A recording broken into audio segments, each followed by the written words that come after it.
All right, let's dive in. Ready for a deep dive? Sounds good. Today, we're tackling Warren Buffett.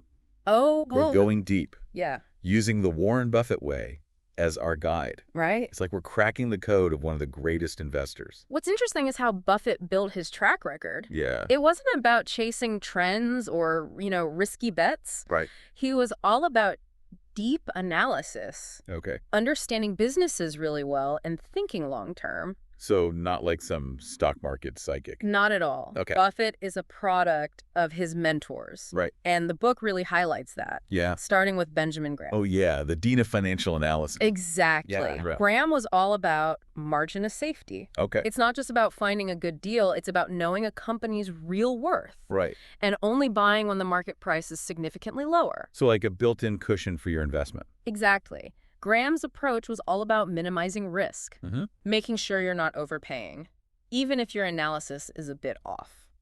Interesting. So you're saying even if you're a little wrong, Yes. you have room for error. Correct.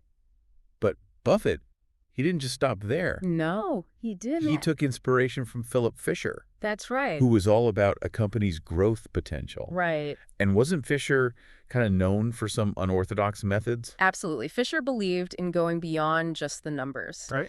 He was a big advocate for this scuttlebutt method, Okay. where you gather information from competitors, customers, suppliers, anyone who could give insights Got it. into a company's landscape. So like an investigator for businesses. Yes, precisely. You're getting the full picture. Right. And Fisher's argument was that the more you know, the better you are at assessing long-term prospects, Okay, so we have Graham, who's all about safety, right? and we have Fisher, who's about growth. Yes. Who else influenced Buffett? Well, the book also talks about John Burr Williams, Okay. who focused on dividends. Dividends. Okay. He was the pioneer of the dividend discount model, Okay. which is a way to value a stock based on its projected future dividends. So you're looking ahead, not just at the now. Exactly. You're understanding the trajectory of a business. Interesting. Now, the really fascinating thing is that Buffett didn't just follow one guru. Right. He synthesized their ideas into his own approach. He kind of cherry-picked the best. You could say that. Oh, He yeah. found what worked for him. Now, of course, we can't talk about Buffett without talking about Charlie Munger, You can't. his business partner, right? Yeah, a longtime partner. What does Munger bring to the table? Munger's impact on Berkshire Hathaway is huge. Okay. He brings an incredible ability to understand human psychology Okay. and how that affects decisions, Interesting. especially investment decisions. Got it. He calls it the psychology of misjudgment. So, like, he keeps Buffett from making emotional decisions. It's more than that. Okay. They both challenge each other's thinking. They're constantly looking for blind spots. Yeah. Together, they created a system to avoid common pitfalls. Okay. That makes sense. They really complement each other. Now, when people think of Buffett, they think of Berkshire Hathaway. Of course. But it's more than just stocks. You're right, it's a conglomerate, Yeah. owning a bunch of businesses acquired over decades, Right. and insurance is a key part of this portfolio. Insurance. Why insurance? Insurance companies collect premiums up front, Yeah. but they don't pay out claims until later. Right. So it creates float, Full. money that Berkshire can invest while waiting to cover those claims. So, like, free money to invest. It's a low-cost source of capital. Okay. Makes sense. And because Buffett and Munger are such skilled investors, Yeah.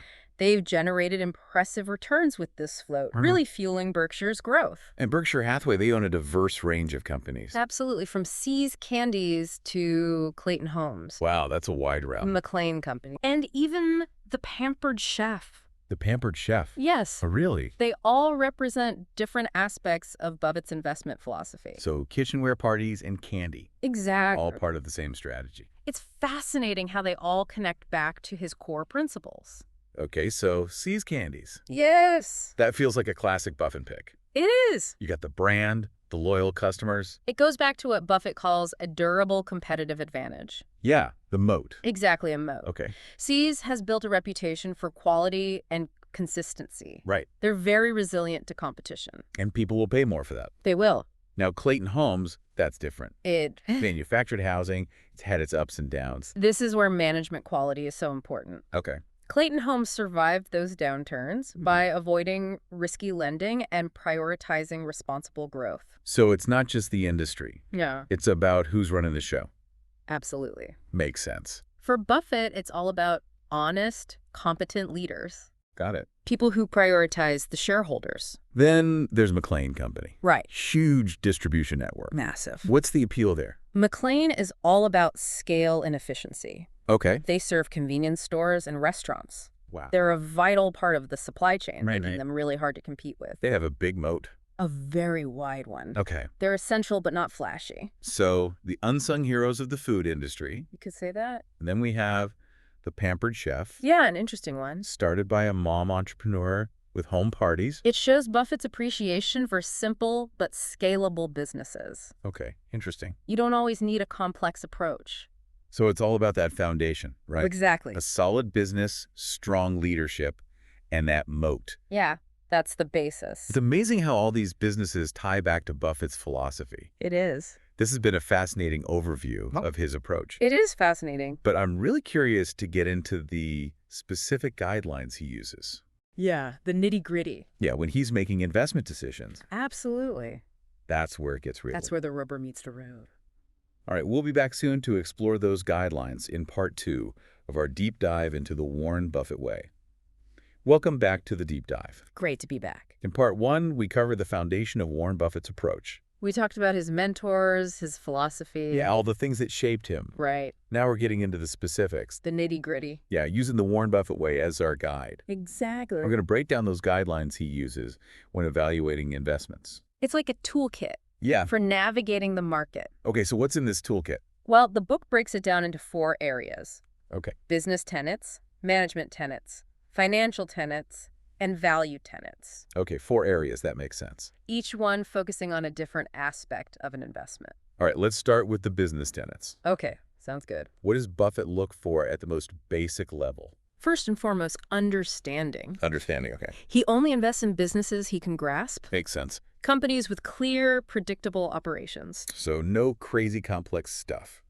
Not necessarily. It's more about being able to understand how the business makes money. Right, being able to wrap your head around it. Exactly. Okay, what else? A consistent operating history. Okay, meaning? He wants to see a track record of profitability.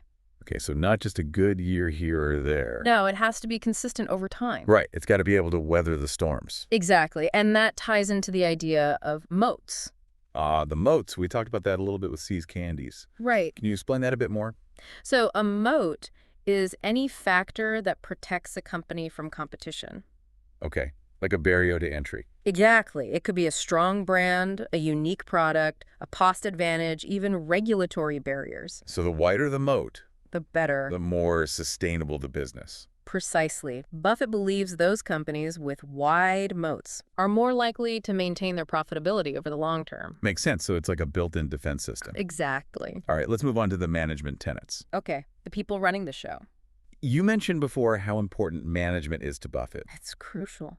What specifically does he look for in a leader? Honesty, competence, putting shareholder interests first. Okay, ethical and capable. Absolutely. He wants rational decision makers. Right. People who are transparent and avoid the institutional imperative. The institutional imperative, what's that? It's this tendency to blindly follow industry trends. Okay, so like groupthink. Yeah, kind of, where Yeah. companies make decisions that benefit management, Right.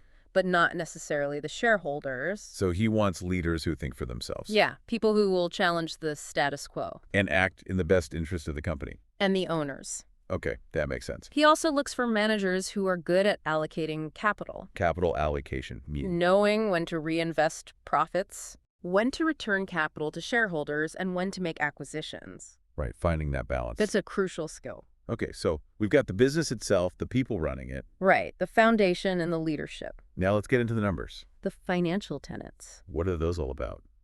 Buffett looks beyond the surface of reported earnings. Meaning? He wants to see the true profitability. Okay, how does he do that? He uses a concept called owner earnings. Owner earnings, what is that? It measures the cash flow a company generates that could be distributed to owners Wait. without harming the business. So the real cash flow. Right, not just what's manipulated on paper. So it's a more realistic picture of the company's financial health. Exactly. What else does he consider? Return on equity, or ROE, ROE. Oh, shows how efficiently a company uses its capital to generate profit. right. Making the most of their resources. And he also looks at debt. Debt. Okay. He prefers companies that can fund their growth internally. So not relying too much on borrowed money. Right. Too much debt can make a company vulnerable. Okay, that makes sense. He wants to see a solid financial foundation. All right, so we've covered the business, the management, the financials. The building blocks? But I'm guessing the most important part for Buffett is the price. It's a key piece of the puzzle. That brings us to the value tenets, right? Exactly. We talked about buying below intrinsic value. The margin of safety. But let's dig into how he actually figures that out. It's not an exact science, Of course not. but he uses a variety of methods. Like what? Discounted cash flow analysis. Okay, what is that? It involves projecting a company's future earnings Okay, so looking into the future. and then discounting them back to the present. So like a financial time machine. In a way, you're trying to figure out what those future earnings are worth today. Makes sense? It's about making reasonable estimates based on research. And once he has that intrinsic value, He compares it to the current stock price, he's looking for that discount. that margin of safety. The bigger the discount, the better the deal. Exactly. The more attractive the investment becomes. But finding those deals can't be easy. It takes patience, discipline, and a lot of research. Buffett's known for his patience, right? Absolutely. He's willing to wait for the right opportunity. Not jumping on every hot stock. No, he's very deliberate. He's playing the long game Exactly. Building a portfolio of high-quality businesses bought at a discount. and letting them grow over time. Right. Ignoring the short-term noise. This has been a great breakdown of his guidelines. A lot to digest. It's clear he's got a systematic approach. Very methodical. But there's one more concept I want to explore. Focus investing. An interesting one. It seems to go against the idea of diversification. It does challenge conventional wisdom. Yeah, spreading your bets. But Buffett has a different take on it. Okay, we'll be back in part 3 to unpack this idea of focus investing. And explore why less can be more when it comes to building a portfolio. We're back for the final part of our deep dive into the Warren Buffett way. Ready to wrap things up.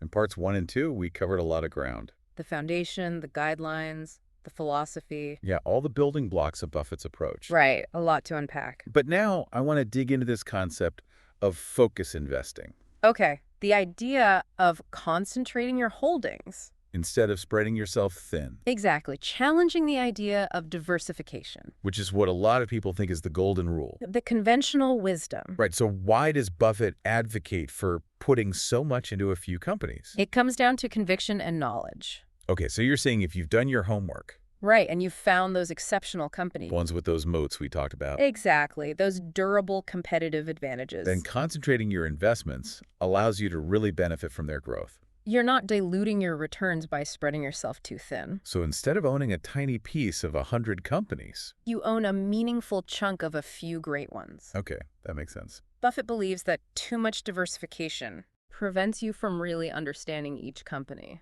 Right, you can't be an expert on everything. And it limits your ability to take advantage of opportunities. But doesn't that increase risk? There's always risk in investing. Of course. But by carefully choosing those companies with strong fundamentals, Right, those proven winners. you're mitigating that risk. So it's about quality over quantity. Precisely. A concentrated portfolio of great businesses Yeah. could actually be less risky than a diversified portfolio of mediocre ones. Okay. I could see that. You're putting your faith in the best. And if you truly believe in a company, Yeah.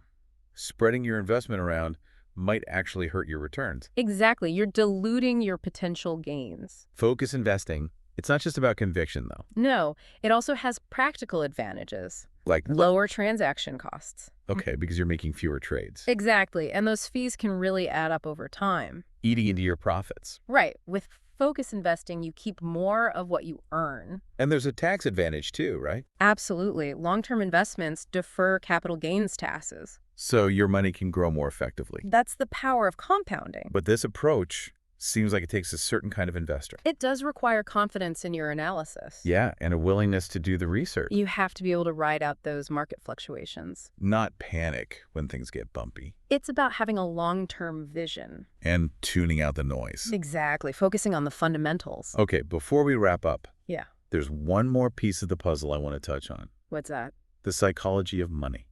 Ah, yes, the human element. We talked about this briefly with Charlie Munger. How our emotions can influence our decisions. Right. Why is that so important in investing? Because fear and greed can cloud our judgment. Make us do irrational things. Exactly. Buffett and Munger have always stressed the importance of recognizing these biases. Okay, so it's not just about the numbers. No, it's about understanding ourselves as investors. Right, how we react to the market. And learning to control those emotional responses. So what are some of these biases? Well, there's overconfidence. Thinking we're smarter than the market, Right. Overestimating our abilities. which can lead to taking on too much risk. Exactly. Then there's loss aversion. The fear of losing money. More than the pleasure of gaining it. Right, that can make us hold on to losing investments for too long.